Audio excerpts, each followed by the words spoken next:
What's up everybody, Shane here, back with Vince the Anomaly. What's up guys? So today we're going to be talking about 3 different footwork movements that I want you to master. These aren't all the footwork movements obviously, but it's a good way to advance forward, create angles and exit out clean, and also fight while going backwards and chase the tide so that you can bring someone in towards your range, but then turn the fight around and really put the pressure right back on them.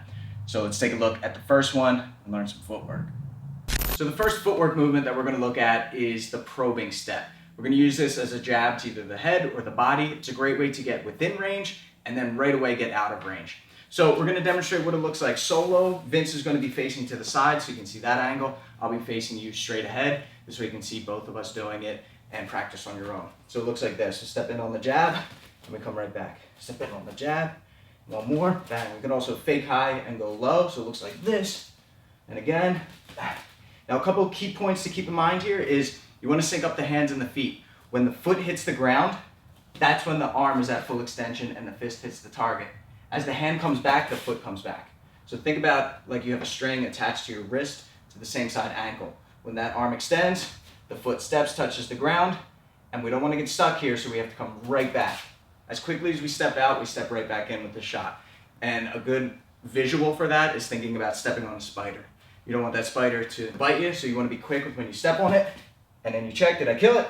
Did it bite me? You want to get right back. Of course, we don't kill spiders. So Grammy always said, don't kill spiders because they get rid of the annoying bugs. So that's the first one. Let's see what that looks like in a match, in a sparring, or in a fight situation. So I want to get close enough to hit Vince. I can't hit him from here, right? We're always right outside of range when we're squared up. So I want to get close enough to hit him. I have to get, about 6-7 inches. I want to step about 6-7 inches. Now I can hit him. Well, he's going to want to counter me. So when he does, I use that probe step to step right back. And again, I'm outside of range, so he can't hit me. All right, so just a little bit more real-time speed. I step in on the jab, Vince catches, and I'm out of the way. Great one to do. I can also fake high and go low. Bang. Same step with the foot. All right, you're getting in, you're getting out. Don't get stuck in the mud.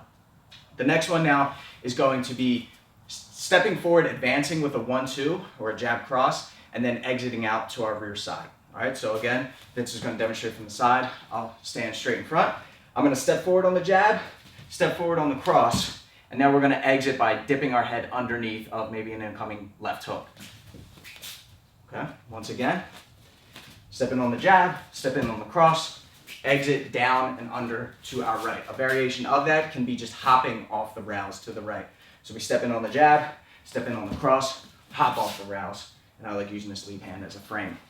Variation of that could be a slip offline. So again, I step on the jab, step on the cross, and then I slip my head offline and then adjust with the lead foot. Okay, so in a fight situation, what that would look like, again, I'm outside of range. I want to make sure that I'm close enough to hit Vince with both my jab and my cross. Very common mistake that we see is people will step on the jab, but they'll forget with the right hand, they get really wide.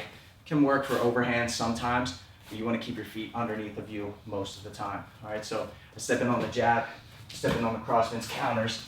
I'm stepping towards my outside with the rear side, and then I have my follow-up shots here at that advantageous angle that I just created. All right, once again, we'll do this, but with a jab. Vince counters with the jab, so I step in with my jab, cross. He's firing off that jab. I'm using this deflection as I hop off the rails, come right over top of the shoulder. Very similar to that, I can just slip my head. So jab, cross, step with my rear foot. I like going for the uppercut or something from there. Okay. The last one now is one that I learned from Coach Trevor Whitman, which is Rose Namajunas' coach, Justin Gaethje's coach, some of the best strikers in MMA. He taught me this one, where we're going to do a drop step. It's good for when someone's putting pressure on you. We're going to fade back while still being dangerous, and then we're going to pendulum step into a follow-up strike or combo from there. So what this one looks like is our rear foot is going to step backwards away from our opponent as we throw that rear straight.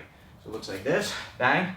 Now we're going to pendulum step, meaning I'm going to bring my rear foot up towards where my lead foot is. I'm going to replace that as I throw a lead uppercut, and as I land, we throw the lead hook. So it looks like this, uppercut, hook. From here, I can turn this into a flow to where I go right back. I pendulum step back with the lead foot, right back into the right hand, and we can just flow back and forth, which would look like this.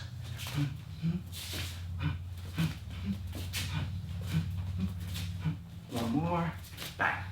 So let's see what that would look like in a fight. A great example of this is Shane Carwin against Brock Lesnar. Opening of the fight, Brock steps in, and Shane does this drop step cross, catches Brock. He stumbles a little bit, and then he's able to chase him down with that pendulum step. So Vince is putting pressure on me. I'm stepping back, taking my head offline, and throwing this right hand. I don't want to continue fading back. I want to change the tide. So now I'm going to pendulum step in, uppercut, hook.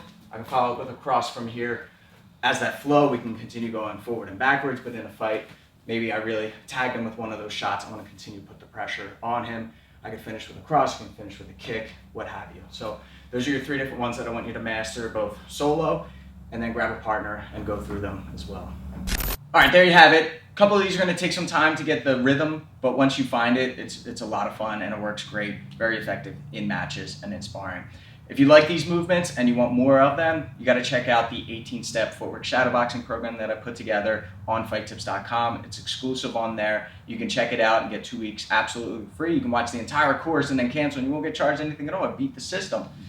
But I think you'll fall in love with the community on there. We got fighters and coaches from all over the world, always growing, always learning, making friends. So it's a great community on there. Check it out. Links in the description below. Vince and I are on there every single day, so we can answer your questions, give you feedback on your training footage, upload these movements, and we'll give you some criticism, constructive criticism. Until next time, I'm Shane. Vince the Anomaly. Fight Tips for the underdogs.